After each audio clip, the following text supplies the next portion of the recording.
Machining multiple sides of a part within OneCNC is very easy.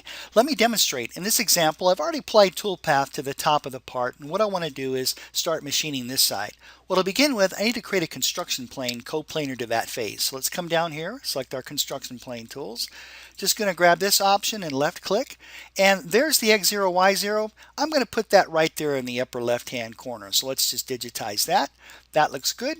Now all we need to do is come over here to our NC Manager. Up here where it says Set Machining Axis, let's tell OneCNC that we want to reposition the part. That looks great. We're going to click OK, and that's all we need to do. We can start machining this side now. So for example, we come over here to our drill single. I'm going to use Arc Center. Just going to grab both those holes there, finish, and I'm just going to use the default parameters. We're using a 1/4 inch drill. I'm just going to blast through that and finish. There's the drilling. Now let's profile the slot. I'm going to use a profile operation for that. Going to grab the boundary. Let's climb cut.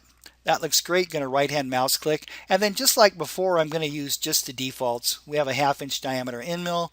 Let's push through that. We're going to ramp profile that, and that looks very good.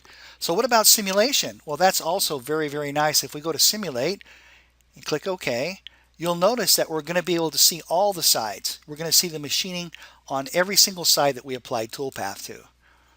Very simple, very straightforward. So there's the roughing, and then we're going to drill and then counterbore. This just represents us taking the part and flipping it over in the vise. There's our drilling, and there's our slot. Now if we take a look at the CNC code, that's also very nice because OneCNC is going to output a program stop and tell us that we need to reposition the part. So let's come over here. Let's create some CNC code. I'm going to use the Haas post processor. We'll click post on that. That looks good. Let's do a quick find for M00, which is going to be the program stop. So we'll come over here, let's add a 0 to that, find next. Okay, and so OneCNC outputs the M00 program stop and gives us a little comment here that says place the part, and then here is our drilling, and as we scroll down through here, there is the ramp profile for the slot. Very, very easy, very straightforward within OneCNC to machine multiple sides of a part. Thank you so much for watching. I look forward to seeing you in the next tip of the day.